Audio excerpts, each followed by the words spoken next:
Jim and Kimberly Carson. I guess people out there can't see you yet, but are going to be our guest speakers this morning. They live in Portland, and for the last 15 years, they've been working for the Oregon Health and Science University. I got that right? Yes. Developing programs that combine or integrate yoga and mindfulness with modern medical therapies. That's their kind of business end of it. They also have a private organization, Mindful Yoga Works. And here they develop spiritual programs and trainings based on years and years of really deep experience with the Kashmir Shaivite tantric tradition of India. So that's their spiritual background, where they're coming from, so to speak. And I just want to say, they have their website is mindfulyogaworks.com, so you can check that out. And there are a lot of videos and books that they've written and stuff like that. And then I just want to say personally, they're great people. I've known them a long time, and we're really happy to have you guys back as guest speakers. The topic this morning is the consecration of not knowing, not spelled with a K. So that's going to be, I think, a very interesting topic this morning. So without further ado, I'm going to turn it over to you guys. Thank you.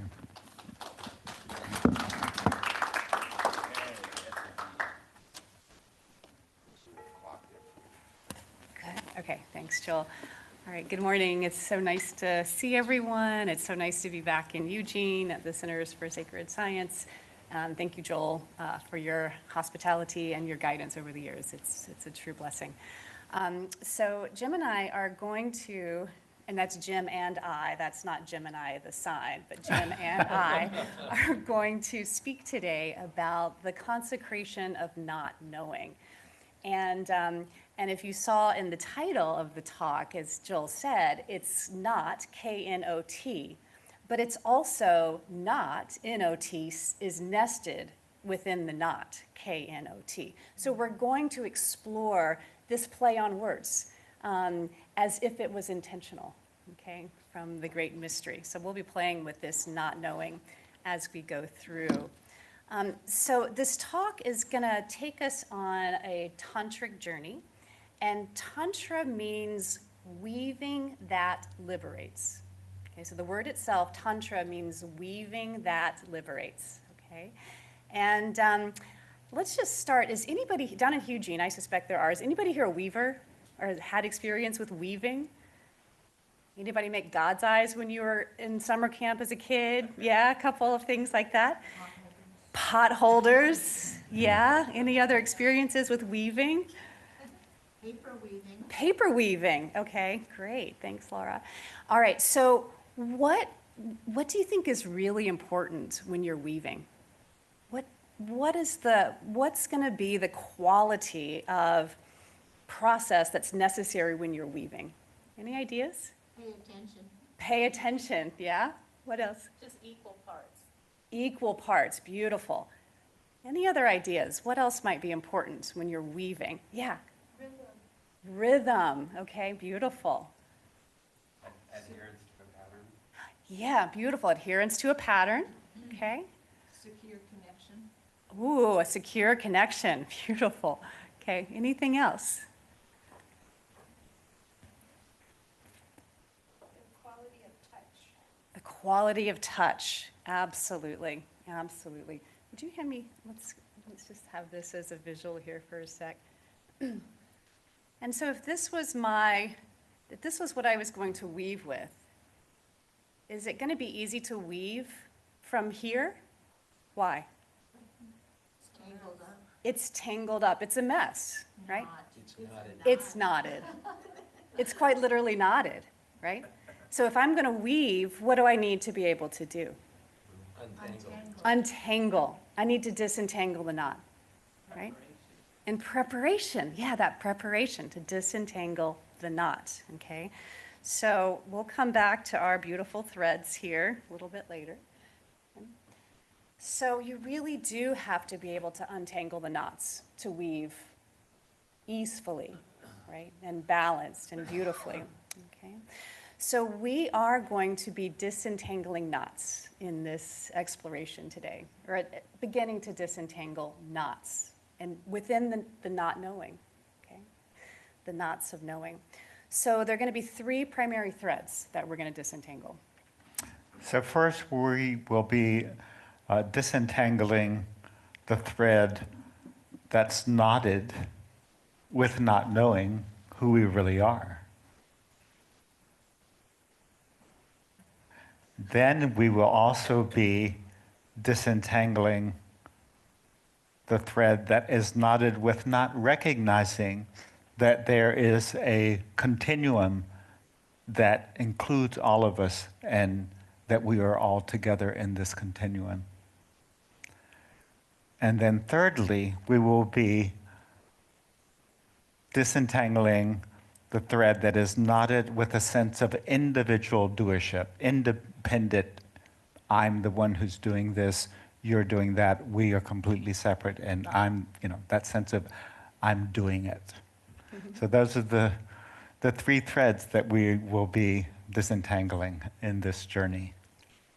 And as these threads are disentangled, what we begin to discover is that these threads then weave to create the jewels of Indra's net. That it is this weaving that creates the jewels of Indra's net. And the Indra's net will become clear by the end. Okay. And so this is the consecration. Right? This is the consecration of not knowing. So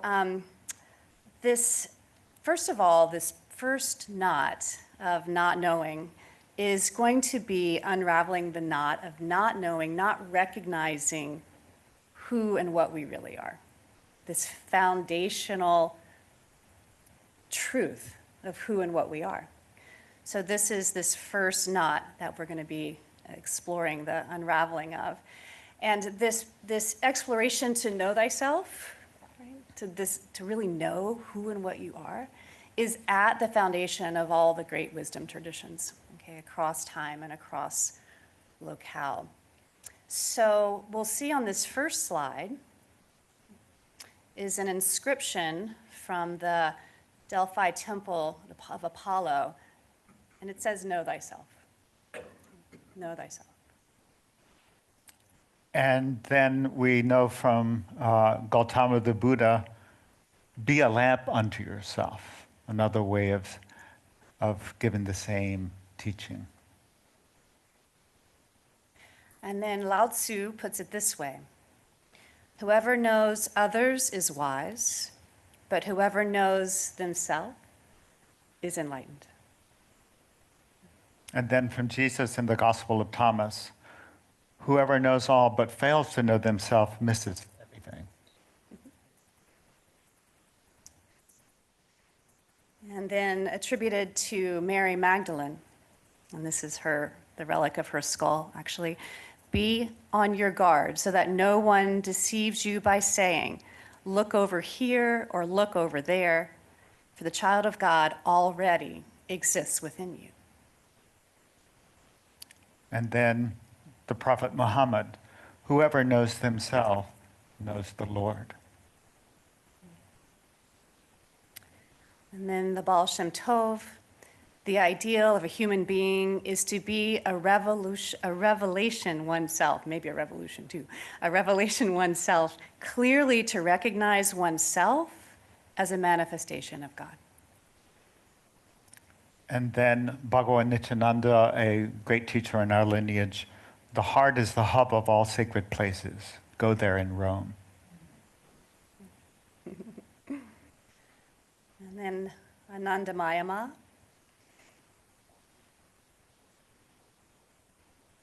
Either melt by devotion, the sense of separateness, or burn it by knowledge. What will happen then? You come to know yourself.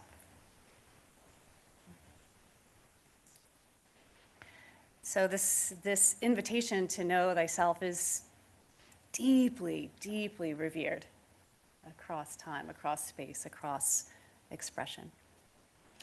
And all of these wisdom traditions agree that the primary cause of human psychological suffering is our ignorance of this truth, what's termed in Sanskrit ajnana, ignorance, not knowing. And the alleviation of this suffering, the psychological suffering, is deep knowledge of oneself, which is in Sanskrit jnana, knowledge. And it has the same root as gnosis, right? The Greek word gnosis. And the philosophical tradition of Kashmir Shaivism describes what binds us, the knots, in terms of three impurities that cover over and kind of tangle up our experience. So the first is what's termed anavamala, the knot of I am just this person, this separate individual person cut off from everyone and everything. I'm isolated, I'm separate. I'm caught in this. I'm tightly knotted in my personal identification. And in this tight knot, tightly wound knot of I am this, I am only this, right? And we feel cut off. We probably all recognize that there are circumstances within which that knot shows itself. Like, when do you see that knot in you most clearly? That, like, I am this person. Anybody willing to name that? When do you feel that or see that most clearly? When there's fear, When there's fear? Yeah, beautiful. What else? when I feel a knot in my belly. When you feel a knot in your belly, yeah. Things lock in, don't they? I am this person. What else? Contradicts or sees differently. Beautiful. When you're attached to a belief, right? And that's different from how somebody else sees. Like, that view is not my view.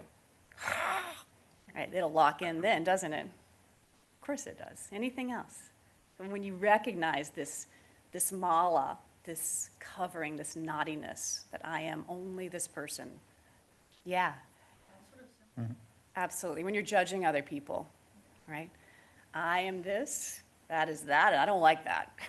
Right? Judgment. Is it- Or perhaps I really like that, I wish I was that. Yes, exactly, exactly. Yeah, when you're praised, yeah, the sense of ego, like, right, pride. Yeah, exactly, exactly. So we all see these patterns that arise spontaneously, and when these patterns arise spontaneously, the sense of I am this person, it locks in, doesn't it? Right? It becomes reified, concretized. It feels real. We look separate. Yeah, absolutely. Absolutely. So even how we see a thing visually, distinction, boundary, separate. The whole perceptual mechanism begins to orient towards not me. Right? And then that actually, well, is there ahead. more? So that actually leads to the next, that statement really leads to the next mala, which is Maya mala. So Maya, it comes from the word Maya, to measure out things as different and separate. And this is the knot of perceiving everything. Not only am I cut off and separate, but everything else is separate and different from each other. Everything, we're all just a bunch of isolated units, all with so many limits and boundaries. And do we see that in ourselves too? When that veiling, that knot arises? Yeah. Separateness, different, distinction. And then the third mala, the third covering, is the karma mala. And the karma mala is this knot, the knottiness of belief that I am the doer, that I'm doing all this, that I'm in charge, I'm in control. And I'm the one who has to fix it all. And I'm the one who has to fix it all, right? The subsequent. But it's not my fault. But it's not my That fault. also, Exactly, yeah, Yeah. beautiful. That would be the access, more like the first of the malas, the sense of I'm only this over here. So yeah. So our upbringing, our education, and even our religious training in this culture that we live in is pretty much absent of any message to us that we are something much greater than just our individual self, right? This isn't our cultural upbringing to learn this and explore this possibility. Otherwise, we just feel like I'm just this individual, this mind, this body, this personality. So we are we're ignorant of this broader reality of what we are, right? We're overlooking it, we're ignoring it. We have ignorance of it. But we're also ignoring this true sense of true nature. Like, even if when we have a glimpse, we have a recognition, right? We have the opening, like, we have those moments, like they've done these amazing trials, really, like how many people like actually have those unified mystical experiences? A lot of people have them. But then it just gets clouded right back over, doesn't it? Right? We ignore it. We don't value it. We don't center it. It just gets ignored, overlooked. And we're doing that all the time also, right? And so this secondary cause of suffering is really overlooking what is otherwise completely obvious. We're just overlooking it. We're ignoring it. All right. It's not dissimilar from Plato's cave, right? You have somebody that's bound up. They're trying to use this microphone, and all of a sudden this wire was like bounding me up. I'm like, oh my gosh, I'm going to find myself in Plato's cave very quickly. So, but you're in the cave, right? And you're chained in the cave. You're bound in the cave. And you're looking at the back of the wall, and what do you see? You see just the shadows. Right? But what doesn't happen is the remembrance to look back to the sun that is illumining and creating the shadow. Right? So we're just ignoring. We're overlooking. We're overlooking. Another analogy for this is a young boy is taken to the movies by his father. And, he loves watching everything in the movie, but he fails to see the screen. He doesn't recognize the screen. It's all these things moving about. But what is it moving about on or within that screen? So what we'd like to do is to explore just a couple of little practices to just explore this tendency that we have to overlook, to ignore, okay? Because it's happening all the time. It's happening all the time. And, the first little exercise we'd like to invite is just recognizing, so you hear my voice, right? You hear the sound of this voice. Hopefully it's relatively clear, right? But behind the sound of this voice is silence. So even as the sound emerges, the silence is still here. But we tend to center the sound. We don't notice the silence. Right? We also tend to center sensation. Right? But then sensation might vanish. Let's say you have an itch on your nose. And it'll absolutely call your attention, right? The sensation gets centered. And then the sensation disappears. And we overlook the stillness. So in our direct experience, over and over and over again, we center activity, and we overlook stillness. We overlook silence. We overlook the emptiness. And one of the primary writings of the Kashmir Shaivite tradition is the Shiva Sutras. And the very first Shiva Sutra says, Chaitanyam Atma. Oneself is consciousness. Our very nature, what we are, is consciousness itself. So see if you can let those words land for you right now. You that you are consciousness in this very moment? Is there anything that you're experiencing right now that is not within this sphere of consciousness that you're experiencing? Is anything outside of consciousness in this moment that you actually know about, that you can ascertain? Has there ever been anything that you have known or experienced that wasn't known because you are consciousness? Including in the dream state. Or the deep rest of deep sleep.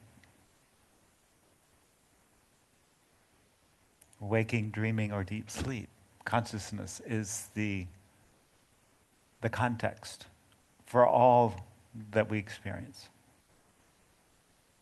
So that's something we tend to overlook almost all the time. This right here, which is observing any number of thoughts arising. Right here, super simple, just overlooked.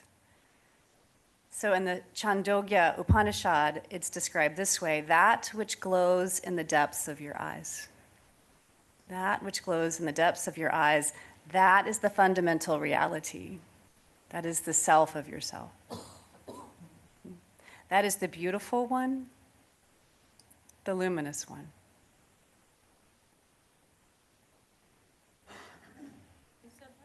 It's from the Chandogya Upanishad. And when we have even a glimpse of direct experience of our self as consciousness, as awareness, as living presence, rather than overlooking that and being habitually identified with, I am just this person, then immediately there's a sense of liberation, of freedom, of being freed up from a contraction and a sense of being cut off, a suffering that's totally unnecessary. And then we begin to realize that we actually have the opportunity to live life from that experience and to live life compassionately, knowing that this is the lot of us all that we keep overlooking and missing out on what we already have. And again, as a process of investigation, right? This which shines in the depths of your eyes, this which illumines every thought, this which perceives every sound. Is there any limit to it? Can you find an edge that is not defined by your thinking mind?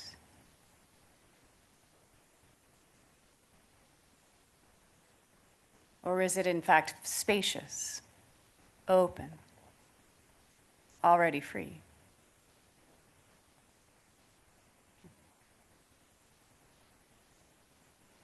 As Van Morrison said, a dweller at the threshold. Open, spacious, already free. So in unknotting that sense of tight identification with personal self, then that helps us to begin to unravel, to unknot the sense that everything else and everyone else is also separate and different. That's the Maya Mala, the illusory sense that we're all separate and different. And there's another sutra, it's actually the second sutra of the Shiva Sutras, Yanam Bandhaha. Knowledge is bondage. This limited knowledge that we have, this sense that I know so much. I know, my name is this, I know I was born at this place, I was, raised here and there, I did my education here and there, all the things that we know, I know what I like, I know what I don't like, I know what the weather's going to be tomorrow and where I'm going to go. so on and so forth. There's so many things that we seem to know. We think we know, right? I know how my body's going to digest this food, right? I know how my lungs are going to manage the oxygen coming in. Like, there's so many things we think we know, right? And what we begin to recognize as this knot, the Mayamala knot, begins to unravel, the veil begins to unravel, is that everything we think we know is really an assumption. And these assumptions, obvious or subtle, right, are just these grasping at the wind. Grasping at the wind. For example, when we first came to Eugene in 2007, we were certain that we were going to be moving to Eugene and that this would be where we would be living pretty much forever. And that has never happened. We came because we met Joel and went to some retreats with him, and we said, let's go there. And yet, that was Life had a different plan. life had a different plan. Yeah. Yeah. So when we believe we know something, right, and then there's this strong tendency to reify that belief, to make it concrete, right? And we're doing it all the dang time, aren't we? We're reifying ideas, reifying beliefs, holding them to be fundamental definitions of reality, and then how often do they actually get met or actually true? 50-50, right? Maybe. What's really funny when they do mice studies in laboratory science and they look at conditioning in mice, what's the strongest form of conditioning? Intermittent reinforcement. So if 50% of the time you're right, then that reification is gonna hook in even tighter, right? I know, right? It just feeds that particular view. It's very human, it's very natural, but it's a knot, right? It's a covering. And it entails a great deal of our suffering. So much of our suffering is because we have set up expectations, either positive or negative expectations, and then, we suffer because things are not met the way that we thought that they would be. And culturally, this is also, pretty big, not just personally. So at one point, we knew that the earth was the center of the universe. We were absolutely certain that that was the case. Turns out not. We were also certain that the brain was fully developed and didn't change as soon as we hit adulthood. Right? And now the understanding is that the brain is changing every single moment. It's reshaping itself every single moment. So we have these beliefs, these assumptions that are woven into the very lens we have on experience. So we begin to explore, what is it to unravel, to allow this to unravel, to trust this to unravel, this not knowing. And then we get to a really tricky part of this tendency to make assumptions.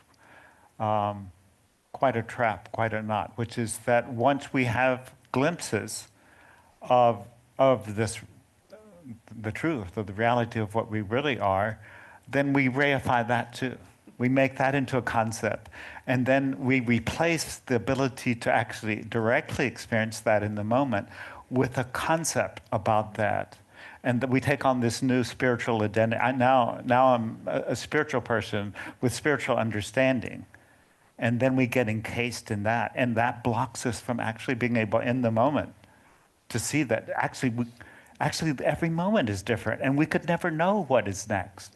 We barely can know what's happening now. We certainly can't know what's next. Especially at my age. And how could we possibly know? It hasn't happened. It hasn't happened. How could we know? So this invitation into not knowing mind, the not know mind. I don't know. Like literally, I don't know. I got nothing. Empty hands. I got nothing. Okay. And from the cloud of unknowing, 14th century Christian mystic described it this way. He said, I guess it could have been a she. Listen to me. We don't, it's We don't anonymous, know. so we I know. don't, could have We been. don't know. That was an assumption there. This is who the books are written about. So whoever hears or reads about all this and thinks that it is fundamentally an activity of the mind and proceeds then to work it all out along these lines is on quite the wrong track.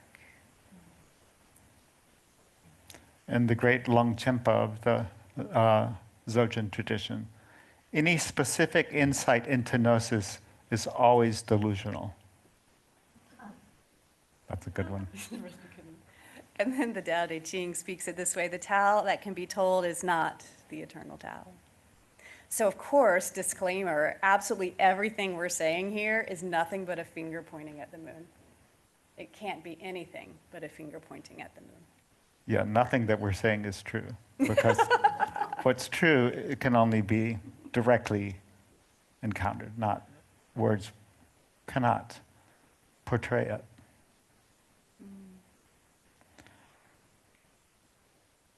So this is also something, since we're in the Center for Sacred Sciences, the same is said of quantum mechanics. This is from Richard Feynman, Nobel laureate in physics. If you think you understand quantum mechanics, you don't understand quantum mechanics. It is a great mystery. Buckle up. Okay. So experiencing oneself as awareness of this which knows, but never anything known. That which is known is always Could you repeat that? Experiencing oneself as awareness, that which knows, but not the known. The known is where we hook into the reification, the solidification. St. John of the Cross put it this way: to come to know the knowledge of all, desire the knowledge of nothing. To come to know the knowledge of all, desire the knowledge of nothing. And Lady Shoiwal said, the pleasure of desireless desire. The pleasure of desireless desire. It's absolutely stunning. So we'd like to do a couple of practices that are, again, invitations of beginning to unravel the knots. So this knot here is this knot of knowing, that I know, that I have knowledge, right? That I understand, that kind of process of reification. And we'll take Rumi as our guide on this one. And he said, do you think I know what I'm doing? That for one breath or half breath, I belong to myself. As much as the pen knows what it's writing, or the ball can guess where it's going next. I got nothing. So this invitation that Rumi is inviting us into is relaxing out of the mind structures. Actually relaxing out of the mind structures. And one of these practices, I have to thank Todd, because you, and some mentorship, this was so potent, so thank you so much. So when we're relaxing out of the mind structures, part of that is like recognizing in this moment, right here, right now, do you have any idea what your next thought will be?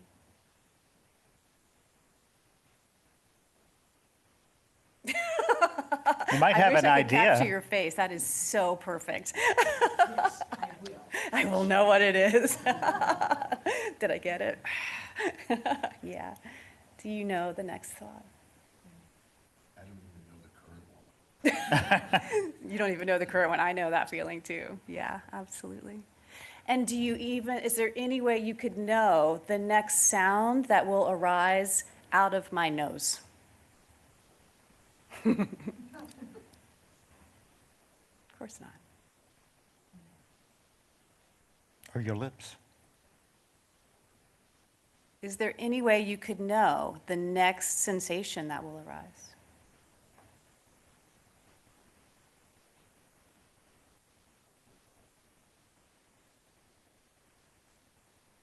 can't be known. So we begin to lean into don't know mind. We begin to lean into that. Yeah, don't know. I really don't know. And so then we can also explore relaxing mind structure about the definition of limited individual from a somatic experience. So, for example, if you were to bring your attention directly into the experience of the palm of your left hand, and you just feel the aliveness in your left hand, whatever that feels like. You don't have to like it or not like it, I'm not interested in that. But just feel whatever's present in the palm of your left hand.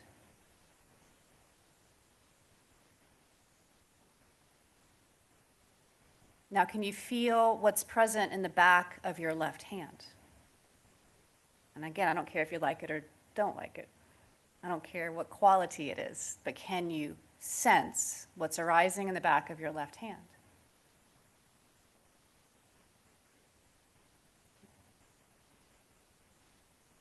Now, what would it be like to relax out of that subtle, distinguishing mind structure that is creating a boundary, the idea of some boundary between the palm of your hand and the back of your hand? And you just experienced hand.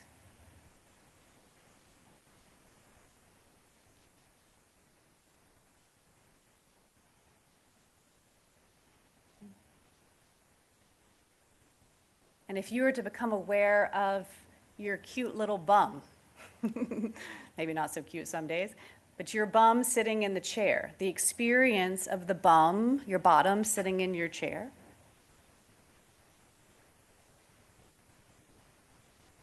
The sensation of the bottom sitting in the chair.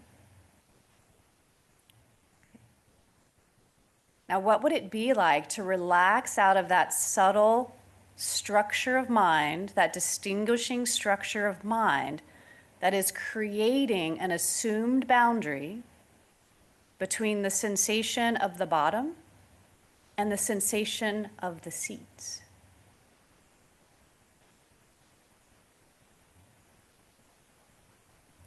Or is it simply a co-arising in your direct experience?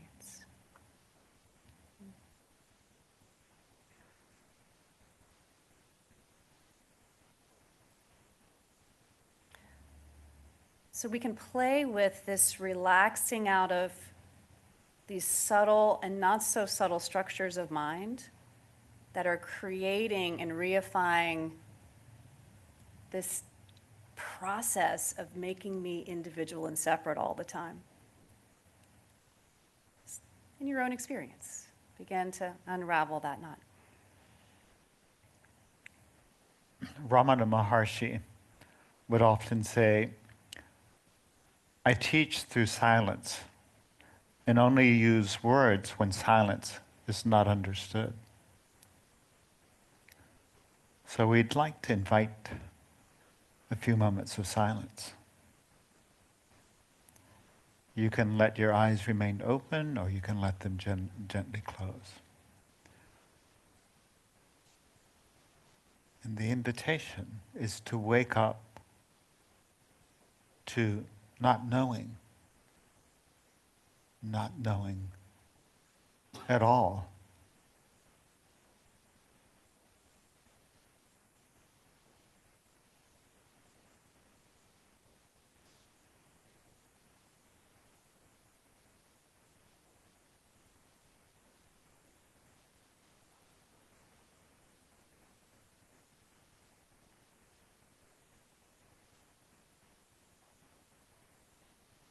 So in the process of not knowing, we did not know that a set of guests would enter. It was so perfect. A new guests have entered in the silence. Yeah. There's so much that we don't know. Yeah, come on in. Take Yeah, a seat have a if you seat like. wherever you'd like. You're welcome. So in the kNot Upanishad, it describes this not knowing mind this way. I cannot say that I know the fundamental reality fully. Nor can I say that I know it not. That person among us who knows it best, who understands the meaning of the words, nor do I know that I know it not. That person truly knows the fundamental reality, who knows it as beyond knowledge. The person who thinks that he or she knows not.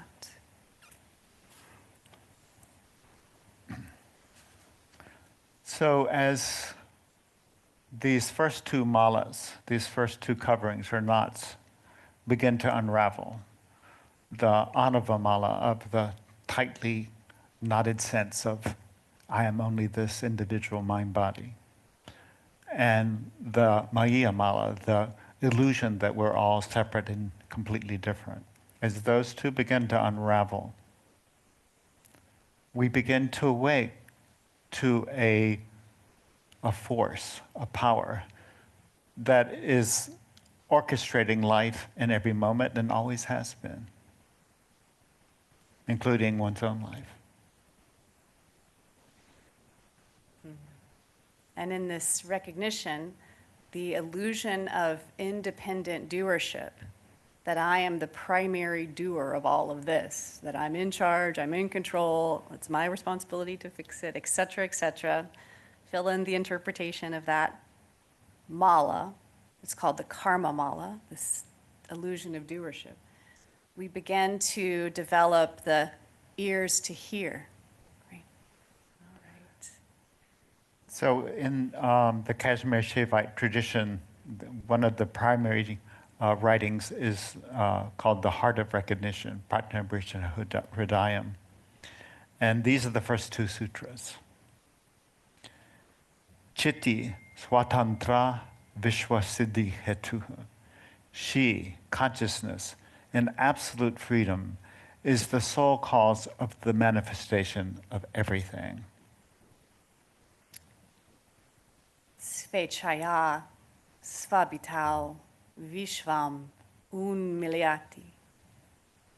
Through her own will, consciousness unfolds the universe on the canvas that is herself. So we begin to awaken to this immense force, this immense power, what the Tao Te Ching calls the flow of the Tao. This is from the Tao Te Ching. The Tao is called the Great Mother, empty yet inexhaustible. It gives birth to infinite worlds. If you open yourself to the Tao, you are at one with the Tao, and you can embody it completely.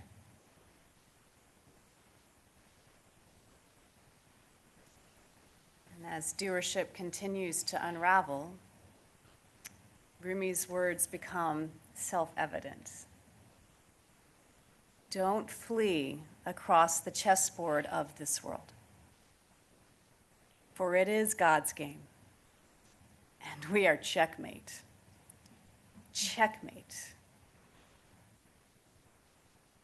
And as Jean-Pierre de Caussade, the 16th century Jesuit, wrote, there is only one rule for us, the duty of the present moment. When the wind is shifting, one can be sure of its direction only from moment to moment.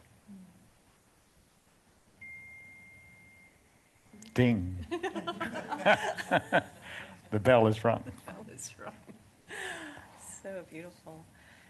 So as these knots loosen, these malas, these threads begin to disentangle. Right? The thread that I am this limited individual, the thread that I am separate, cut off, and everything else is different from this, and the knot of doership, that I am fundamentally in charge here.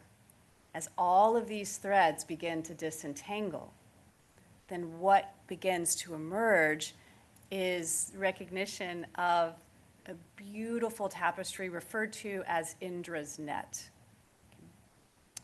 And Indra's net has been used as a metaphor, as a teaching analogy for almost 3,500 years. It's got a long history. And Indra's net really refers to this infinitely large net, cosmically large net. And at the juncture of every thread of this net is a multifaceted jewel. And these multifaceted jewels that sit at the nexus of each of these threads perfectly reflect all the other jewels. Right? All the other jewels. Creating a perfect interfusion and connectedness among infinite jewels. The Trinity that is described across traditions, there's different namings and somewhat different versions, but they actually, there's a lot of similarity in how the Trinity names these three. And in the three, very importantly, is that the individual manifestation is a perfect jewel itself. Each individual manifestation is perfect in and of itself. And that each emanation, each manifestation, each form, each jewel is an adornment of the continuity. It's an adornment of the continuity. And so we see this in different mystical traditions named, again, as the Trinity. So in Kashmir Shaivism, we have Shiva, Shakti, and Anu. So Anu is the unique individual. It's the jewel. Right? And it's necessary. It's important. It's valuable. And of course, in Buddhism, we have the three kayas, the three bodies of the Buddha. Right? We have the Dharmakaya, the Sambhogakaya, and the Nirmanakaya. And the Nirmanakaya is the emanation of that fully illumined jewel. Right?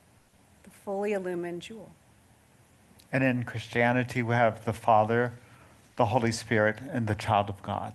And the child of God being, again, the naming of the jewel, the perfect expression that's unique. So it's not simply non-dual emptiness. These adornments, each of us is a jewel of Indra's net. How clearly does it shine? Is the invitation. So the poet laureate Rabindranath has a poem to honor this, the jewels of the net. And he spoke it this way. The color of my consciousness made the emerald green, the ruby red. I gazed at the sky, and the light dazzled in the east and the west. I turned to the rose and exclaimed, "It's beautiful." And beautiful it became. You say it's philosophy, not a poetic composition. And I say it's truth, and that makes it poetry. This is my proud claim, proud on behalf of the whole of humanity, that only on the canvas of the human ego is drawn the artistic masterpiece of the universe. The philosophers are negating existence in every breath, muttering, no, no, no, not emerald, not ruby, not light, not rose, not I, not you. Meanwhile, the limitless one is exploring itself within the limits of humanity. That's called I.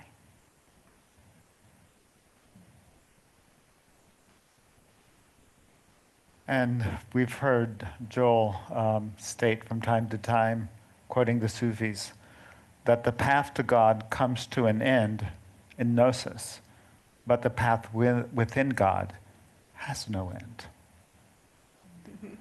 So ultimately, we find ourselves in the stage of duality within non-duality. This is the tantric view. This is the view of iti, this too, this too, this too, this too, this too, this too. Iti means this. So instead of not this, this, affirming that all of this is an expression, every single aspect is an expression of this one. And a hadith of the Prophet recorded this way: I was a hidden treasure longing to be known. Similar to a jewel longing to shine.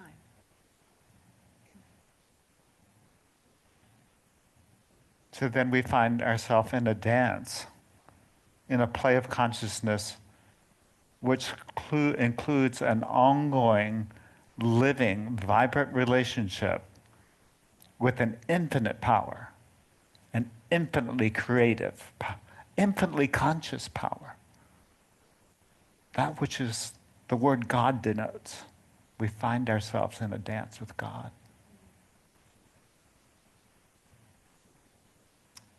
And Yaneshwar, amazing poet saint of the 13th century, he described it this way: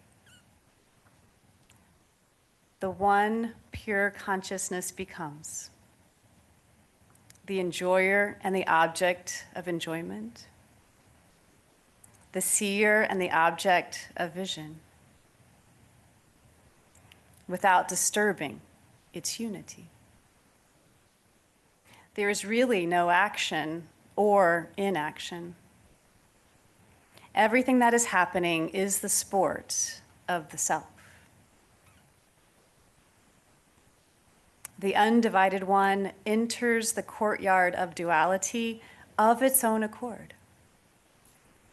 Unity only becomes strengthened by the expansion of diversity.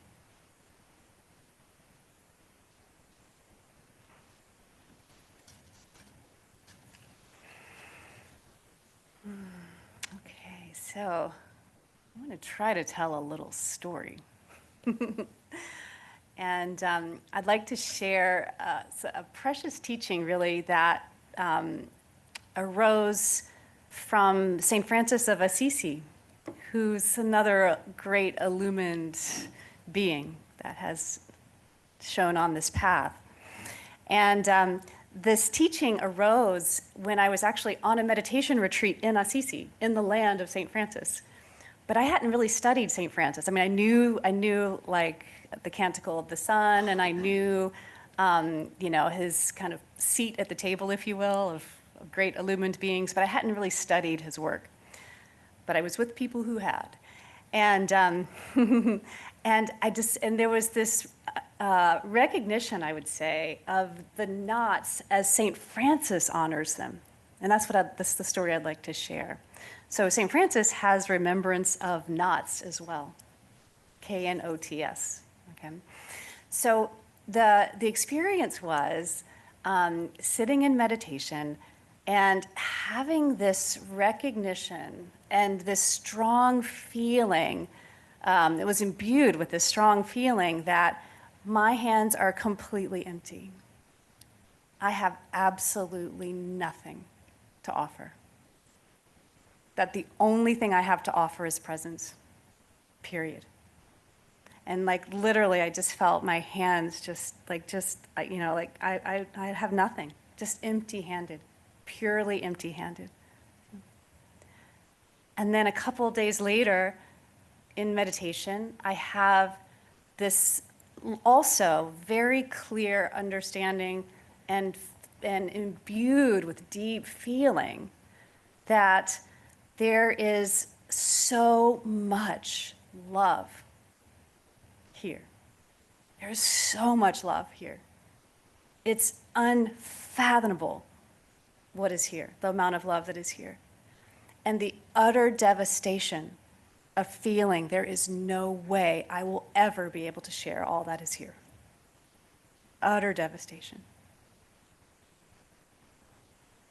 A couple nights later, this final teaching that came from St. Francis, unbeknownst to me, was really this recognition that, you know, that the unfolding of whatever's happening is all happening with this amazing orchestration of the force of life.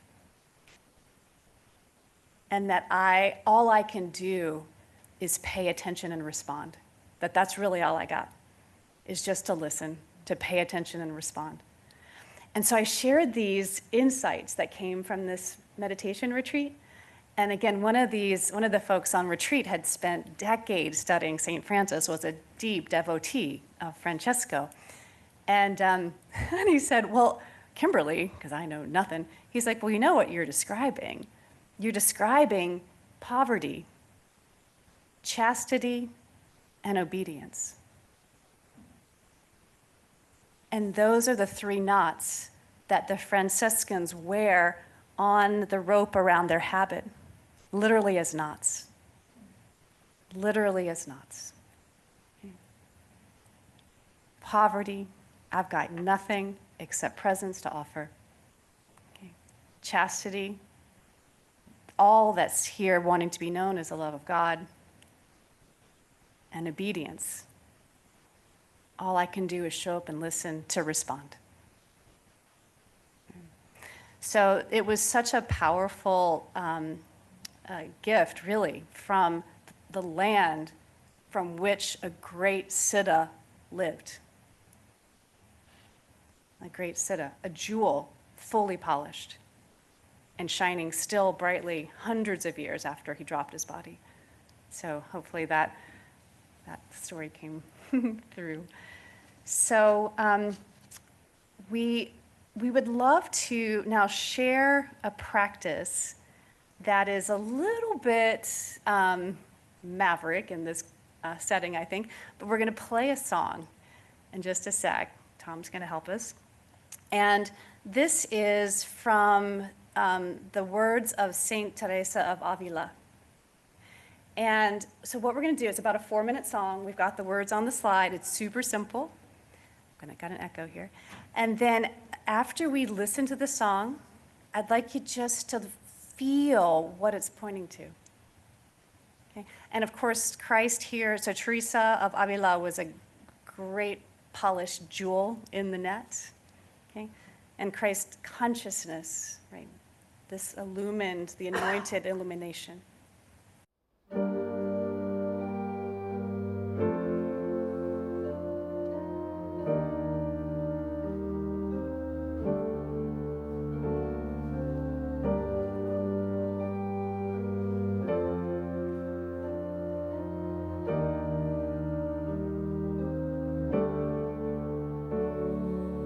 Christ has no body now but yours, no hands, no feet on earth but yours.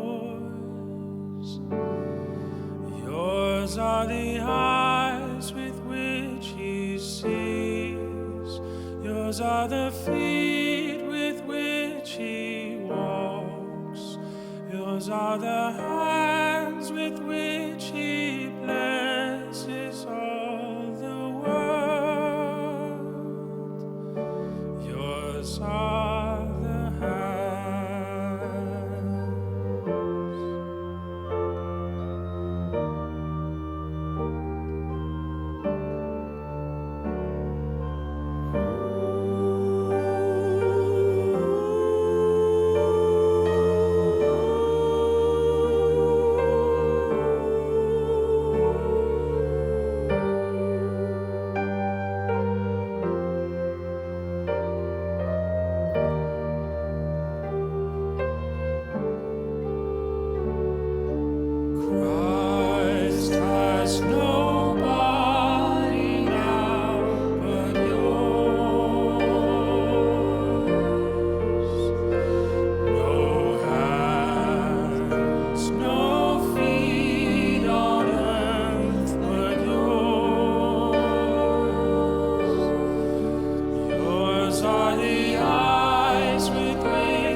Namaste.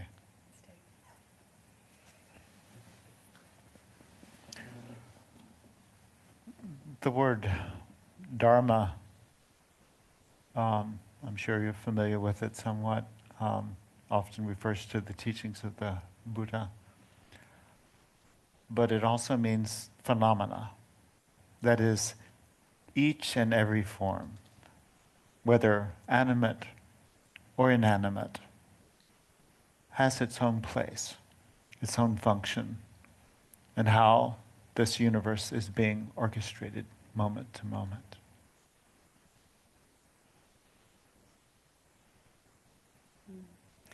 And Jesus said, don't hide your light under a bushel. Don't hide your light under a bushel.